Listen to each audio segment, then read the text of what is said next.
History 101, Lecture 1, Native America, Cultural Groups.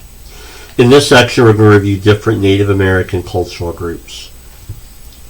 The first thing I want students to understand about Native American cultural groups, based on this map I am showing, is there are thousands of different Native American tribes, cultural groups throughout North and South America. This is a North American map. If you were to look at a Central American, Mexico, or South American map, it would be just as full of different Native American groups. Native American groups are separated by many things, or have a lot of quite differences. Can be religion, can be language, types of housing they live in, the way they structure their society. We're going to talk about some specific ones to get you started in your study of Native American cultures. The first group we want to talk about are the Adena Hopewell. So remember, in the previous video on origins, we talked about nomadic groups coming over. These nomadic groups were hunter-gatherer societies. A hunter-gatherer society is generally you only have two jobs in these societies: you hunt or you gather. Generally, the men hunted and generally the women gathered. These early nomadic groups tended to not have a religion. They didn't have time to sit around and think about it. They tended not to trade very much because since they were nomadic and they moved a lot, they didn't carry a lot of stuff around with them, hoping to trade. So they tended to use everything they needed at that point. Over the thousands of years or centuries or thousands of years of Native Americans people living in the Western Hemisphere, we come to the Adena Hopewell culture. The Adena Hopewell culture is a semi-nomadic group of people, and so this represents a developmental change or a developmental stage where you go from being completely nomadic, you don't trade, you don't have a religion, you don't bury your dead, you really only have a couple of jobs, hunting and gathering. You rely more on the hunting than the gathering because you don't really know how to farm. You just gather what you can and you eat it. The Adena Hopewell cultures of the Ohio River Valley represent a developmental stage where you see Native American groups becoming semi-nomadic. In order to become semi-nomadic, a cultural group where people have to know how to farm. You have to have agriculture. And so the Adena Hopewell culture thrived around the 11th century BC to about the 2nd century AD. As I mentioned, they're mainly in the Ohio River Valley, southern Ohio, Kentucky, West Virginia, Indiana. Think Big Ten Conference for you football fans. So these semi-nomadic tribes are semi-nomadic because they know how to farm. They don't have to move constantly.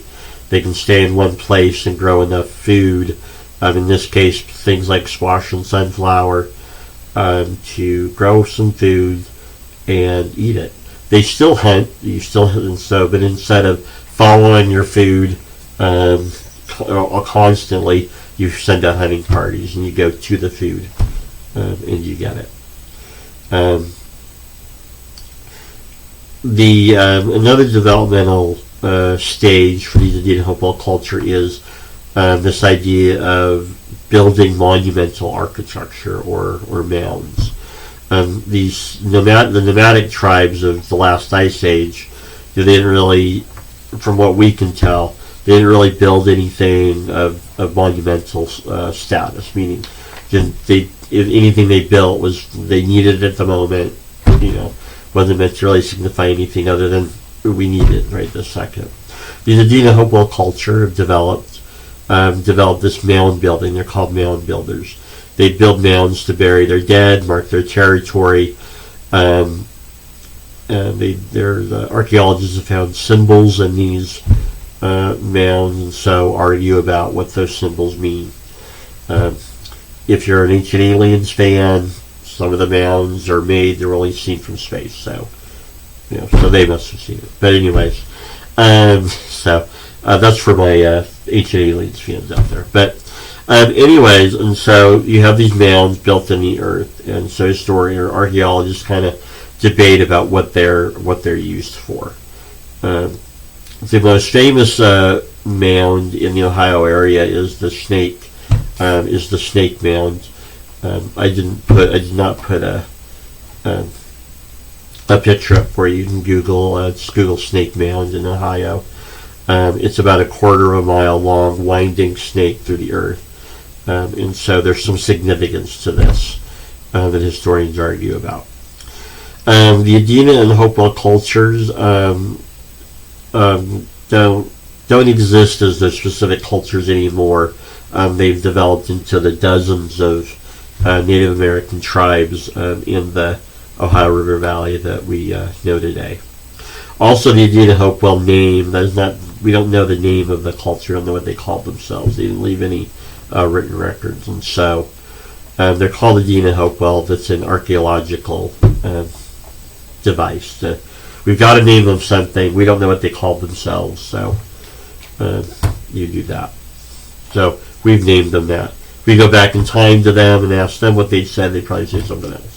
So here I do have a picture of they would build mounds not just for religious purposes, for defense purposes. There's a picture from the Ohio Historical Society where you can see there's a mound built up like a defense, and people are in the mound dancing or doing whatever. The next group we want to talk about are the Mississippian peoples. The Mississippian people are cultural groups that lived along the Mississippi River Valley from around the 8th century AD. It's not just one culture, it's a group of cultures up and down the Mississippi River Valley. These groups represent another stage in development for Native American tribes in the Western Hemisphere. You go from nomadic hunter-gatherer tribes to semi-nomadic tribes and groups. The Mississippian peoples, these cultures, appeared to advance a little farther progressively and develop things like a more complex religion, settled agriculture, and a more complex religion. Some examples of these more complex settled agriculture. These groups farmed items such as maize, beans, and squash.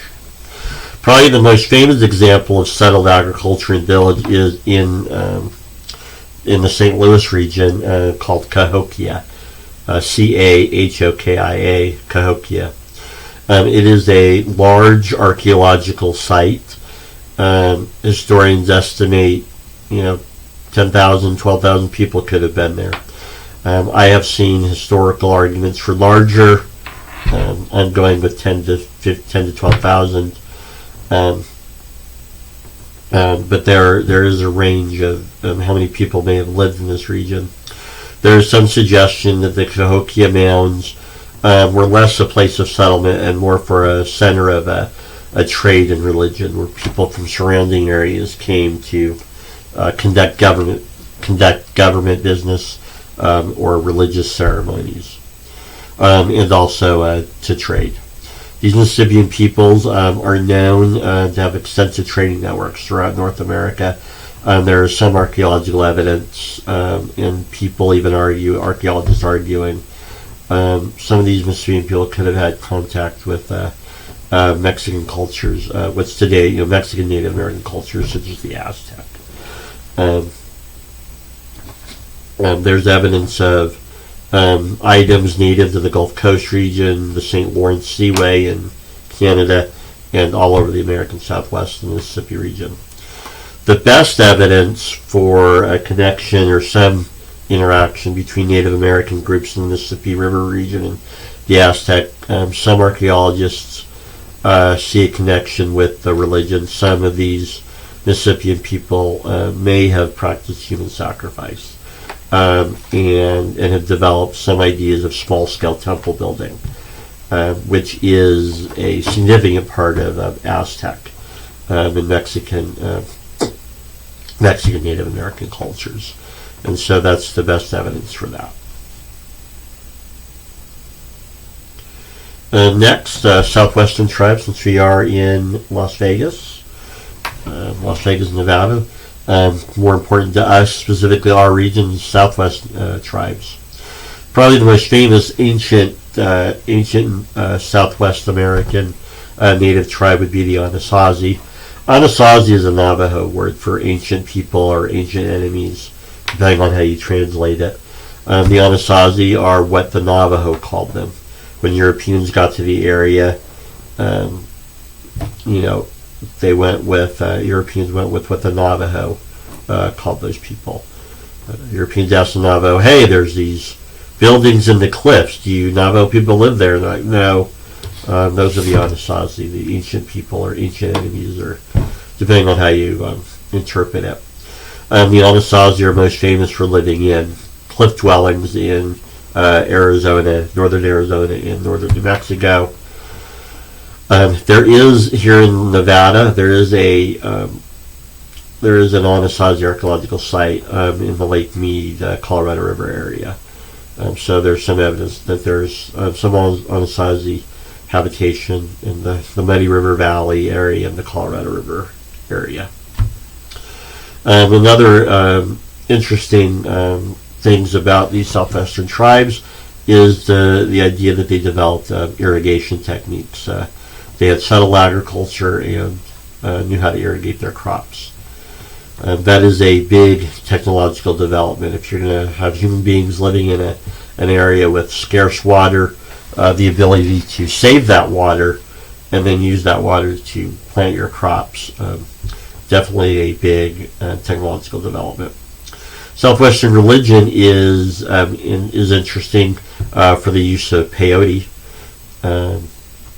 The medicine man would smoke this peyote, which is related to what we know as marijuana. These hallucinogenic plants could be smoked and induce a hallucinogenic state where you then go on a spiritual journey. Another famous example of Native American Southwestern tribes, such as the Navajo, the Hopi, and other Southwestern tribes, is the use of kachina. We tend to call them kachina dolls. That's how I learned it in school when I was a little kid. More recent academic discussion drops the word dolls. When you say kachina dolls, it makes it sound like these are toys, like a children's toy. Kachina dolls, they weren't toys; they were religious items for whatever tribe, whatever tribe is using them. So, academic nomenclature today drops the word dolls because that implies they're toys that a child would play with. And the Navajo, Hopi, Maricopa, Pima, these various tribes that children wouldn't be playing with these kachina. They're a religious symbol. When you go into your spirit journey, the kachina is your guide. Here's an example of a cliff dwelling for the Anasazi. Down at the bottom of the picture, you see trees. Those are the tops of trees. You can kind of see how high up the cliff dwellings are. This is a archaeological site in New Mexico. It is a Pueblo Native American site. It's also used by the Anasazi. This is one of the many examples that leads archaeologists to believe that the Anasazi cultural group disappeared around 1000 AD, around the 11th century AD. And so the argument is they they disappeared. Well, where did they go? One argument is that most Anasazi cultural groups became kind of developed into the Pueblo, the modern day Pueblo in New Mexico. And one of the arguments for the connection is there are Anasazi ceremonial sites that were also traditionally used by the Pueblo. Perhaps of the Western Hemisphere, perhaps the most famous Native American tribes are the Aztec, the Maya, and the Inca. These would represent a kind of the height of social development in North America. The specialized societies that developed the class system what you and I would call rich and poor. They developed a class system. Whereas earlier in other Native American tribes in North America, everyone tends to be in the same boat. There's not really a division between, rich and poor. I have more money than you, or I eat more food than you. So these Aztec Mayan Inca have developed a class system. There's the farmers, the agricultural part of these societies, grows enough food that not everyone needs to hunt and gather. Not everyone needs to be a farmer. Not everyone needs to hunt. Enough food is grown that you can have different occupations. You're not required to either be a hunter or to gathering. These societies develop currency, which is a change in economics. Previous cultures, and even at the time other cultures, you have a system of bartering where the two individuals, person A and person B, come to argue or negotiate the value of something. If I need a basket and you need 2 chickens, we may decide that your basket is worth 2 chickens and trade. In a currency-based society, rather than saying, hey, in this instance, your basket's worth 2 chickens because I need 2 chickens. In a currency-based society, a separate value is placed on everything. The value of your basket isn't whatever you need. If you need 2 chickens, that's the value of your. This might be 5 coins or 3 coins or whatever. The Aztec in Mexico, known for their temples and human sacrifice. In academic literature, Aztec is generally going away. The more accepted term used by archaeologists and historians is Mexia, M-E-X-I-A. And so if you see Mexia in academic literature, that's the Aztec. And so the Maya, known in the Yucatan region in Central America, they're known for having a calendar, a cyclical calendar, where different parts rotate to come up to a specific date. The Mayan were big on astronomy, the path of the stars, and what you and I know today as planets to determine their calendar. The Inca in South America, their biggest thing they're known for today would be the road building. It's estimated they may have had around 2,000 miles worth of roads, like cobble, what we call cobblestone, but rock or trails and bridges through the Andes and throughout the western South America. Some of those bridges are still used, some of those bridges across canyons in the Andes are still used by the descendants of the Inca and other tribes today.